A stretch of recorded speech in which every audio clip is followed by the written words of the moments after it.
Hello, ladies and gentlemen, and welcome to an REC First. I love it when we have an REC First. Yeah, me too, man. Welcome to REC Hyman.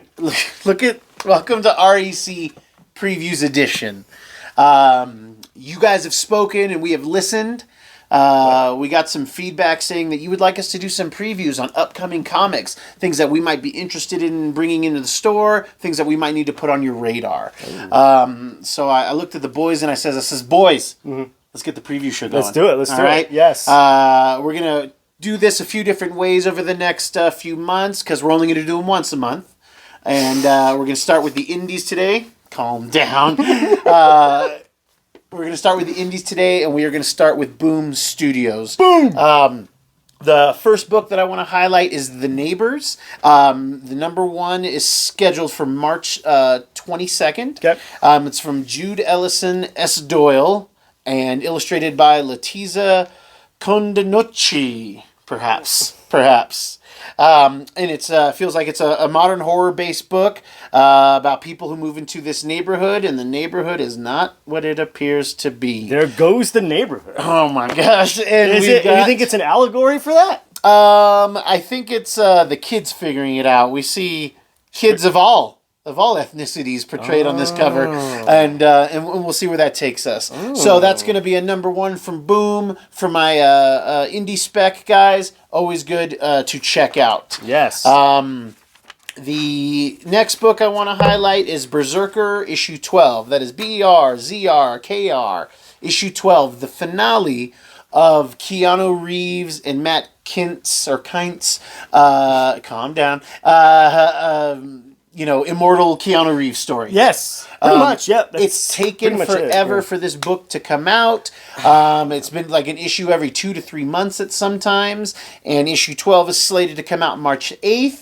So we're just going to finally get this series finale. It's going to be adapted into some type of show or film sooner or later. Yep. Especially with having Keanu Reeves. I assume he's just in the room and just saying, like, yeah, no. Or whoa. Damn it. These old birds. All right, so now we're going to... looks good in that picture. I know. There's a lot of good artists on these. They do so many variant covers. We're going to jump to Dark Horse Comics. I don't do a ton of Dark Horse outside of Hellboy in the shop, but there are a few things in here that I think are, feel a little interesting. The first one being Clear number one from Scott Snyder and Francis Manipool. Scott Snyder is a big, fan favorite. He's got his Batman love, got all of his accolades that he's been really stretching through. He had Noctera for Image. Yeah. So we have Clear, which is in a not so distant future. Mankind no longer sees the world as it truly is, and they start living like digital lives, kind of like the metaverse. But wackiness ensues, and people probably die. It's going to be just a short miniseries. I love these indie guys taking chances on stories. And guys, they don't have to be 6 issues. They don't have to be ongoing. This is a 1 of 3. That's all it's going to be. All we need, just some bites there. Also from Dark Horse Comics, we are going to be doing Order and Outrage from... This is why I'm putting it out there. Jim Starlin. Yes. Jim Starlin writing, doing some covers. Eric, tell us who Jim Starlin is. You may know him from a little series called The Infinity Gauntlet. Kind of established the Marvel Cosmic Universe. Very much so. Yeah. Just he was integral in Thanos, in Silver Surfer stories, good Mephisto stories, and like you said, Infinity Gauntlet. And I think he did the first Annihilation.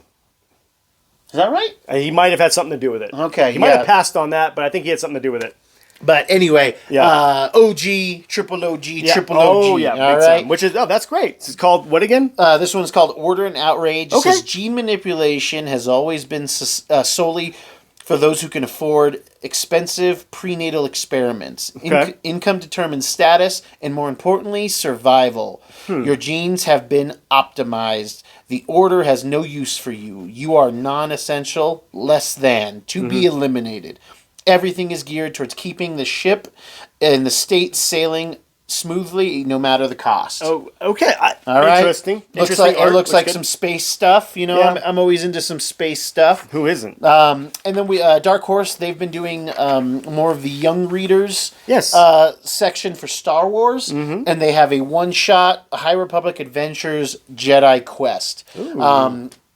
All of these Star Wars things tend to have a first appearance of somebody. So if you've been reading High Republic or High Republic Adventures, I think that is going to be a book for you. Yay! Ooh, can we talk about White Savior? No, we cannot.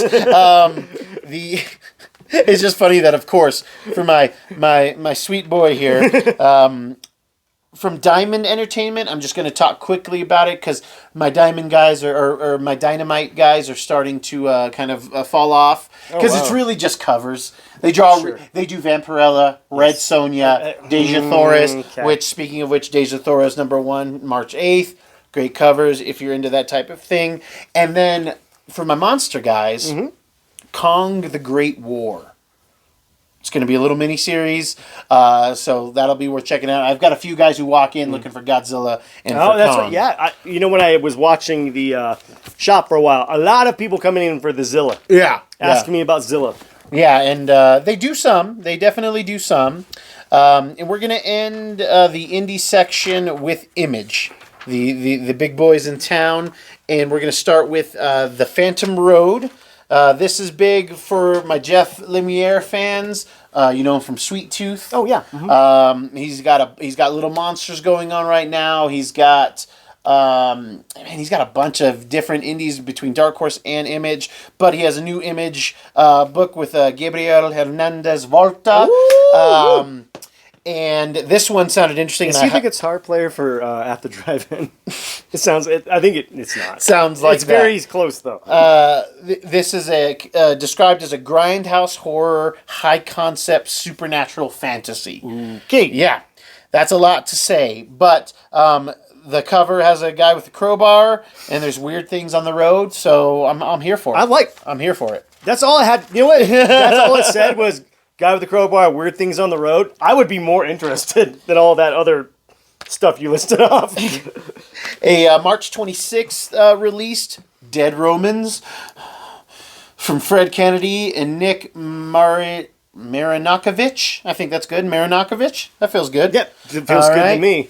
This one looked really cool because it's about a Germanic prince raised in Rome, basically going to wage war against the Empire for killing his family.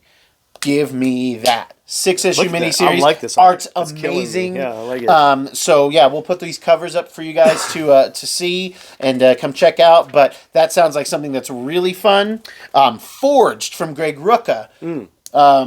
Oh my God, Old Guard. Oh, you know, okay. He's got great Batman run, great Wonder Woman run. He's been around himself. But forged in the 11th millennium, the rule of the Eternal Empress, a squad of planet-smashing super soldiers find their routine mission to be anything but. Okay, there we go. So Forged #1 from Greg Rucka. Image is the big guy, the big elephant in the room, the big gun in the room, as Erik is known. And it has another offering of Indigo Children #1 from Kurt Pyers and Rockwell White. Okay. This one had like high school vibes to me, and it's kind of a mix of what they say if you're into Radiant Black or Department of Truth, which neither of those are high schooly. But in Radiant Black you have a lot of new superheroes, so sure. I can get there. But the mysterious disappearance of these children from 15 years ago. Right. This sounds like something I would really want to get into. Yes. I might actually read this. Yeah, well, we're definitely going to be... These titles we're talking about, we will be bringing in the store. Yes, they will be here for your purchasing pleasure. An honorable mention is No One #1 from Kyle Higgins and Brian Bucceletto. And then Stoneheart. This one jumped out at me because it's written and drawn by the same person, Emma Kubert. I don't know if she's any relation to the Kubert family, but it's written that way. But she does the art for Frank Miller's Pandora right now. Oh, okay. So she's starting to dip her toes in. Yeah. I got to tell you, the book, they have some art in here. Doesn't look like anything I'm interested in personally. Sure. But it looks like something that could be somebody's jam. Says bubbly, headstrong Shade Whisperer has been inexplicably exiled from her magical guild and relocated, left only on vague memories and romanticized hope. So yes, it seems like it's like going to it. gear more probably teen, Sure. teen I girl don't know, maybe. I'm thinking no. No, I you could think a get little into higher? this. Okay, all right. So yeah, teen girl. Teen girl, yeah. heart. Eric's teenage girl at heart. my heart. All right, guys, let's move on to DC. DC Comics only has a few offerings compared to what they might normally do, and they're mostly doing number ones or some things that I think that our customers may be interested in. We're doing this Dawn of the DC thing across DC Universe right now, where they're kind of reestablishing and not so much a universe reboot, but again, we've got Jonathan Kent forward in Adventures of Superman, John Kent #1. He's the son, right? This is the son who is homosexual, and in this it says that across the multiverse, Kal-Els are being murdered. Ooh. So he's looking into it. It looks like they're going to bring Val Zod in, the Black Superman that was getting some hype last year, year before. Yeah. And they're going to be looking to see what's going on. And there are 9 cover choices with that, with ratios. So they're definitely trying to pump that. And then we have Superman Lost #1. Oh. Superman in Space story. I'm here for it. Christopher Priest is writing it with Carlo Pagulian and Jason Paz doing the art. Cool. This one. Oh, this here one, we go. Yeah. This one's on the Big Tuna might be into this as well. But we have Batman One Bad Day. Ra's al Ghul. They've been doing a mini series of one shots, One Bad Day. They've done. Oh, you would like the Mr. Freeze one as well. They've done Riddler, Mr. Freeze, Two-Face, now Ra's. And then I think they're going to do Clayface. I don't think they've done Clayface yet, but they're going to do Clayface. They're going to be doing a bunch So of it's them. basically the story is just what led them to their... Yes and no. Okay. Just like a bad day for each character. Oh, okay. Not necessarily what actually led them there, but maybe what keeps them there. Oh, so yeah, interesting. Okay. it does have some high notes in there. Yeah, that's so awesome. Ra's al Ghul, One Bad Day. I believe there'll be 3 covers for that are worth a darn. Because DC can't seem to let it quit, and because I love Gerard Way, he's not writing it, but he has in the past. He put his stank on it. He put his stank on it, and I know people are fans, but the Unstoppable Doom Patrol #1. Here we go again. Written by Dennis Culver and drawn by Chris Berman. We just have a new story starring the Doom Patrol, the quasi... defunct X-Men Mirrorverse, and it has that show on HBO Max that was fairly popular. Yeah, it's popping. And let's end with something cute. Well, that was all I had. Okay. That was the cute ending from DC. That is cute. Broadway was cute. He was, man. Well, he used to be really big. There's a clip of him on Sally Jesse Raphael. He's not looking. Oh my God, he is gigantic. Yeah. All right, these ones are going to be coming out a little bit towards the end of the end of February. Beginning of March, the Marvel books. We have Red Goblin #1. This is a Carnage and Norman Osborn hybrid. Ooh. And it was something they tried to make a thing a few years ago. They're going to try to make it a thing again. Hey, I'm here for it. All the spider people like the goblins and everything. And they like the symbiotes. Yes. So why not? Yes. So... yeah, just put that sandwich together, baby. Mm-hmm. We're going to be finishing up Dark Web with a Dark Web finale #1. It does not tell us if there's going to be more of a finale, like First Blood 2. But it is Zeb Wells and Adam Kubert kind of finishing up their Dark Web series, which has been spanning X-Men, Miss Marvel, Amazing Spider-Man, Venom, a Dark Web main series. It's been all over the place. Cool, man. Bloodline, Daughter of Blade #1. Okay. We're going to be finally following her out of the Avengers versus X-Men versus Eternals crossover, also known as Axe.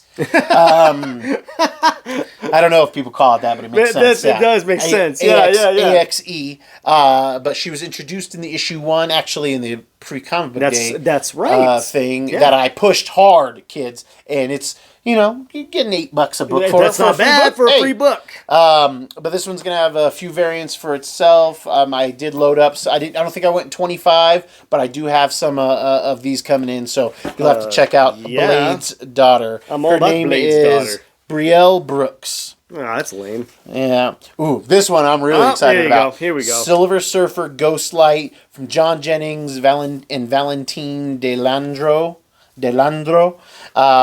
New Silver Surfer miniseries, 1 of 5. Ooh, perfect. Yeah.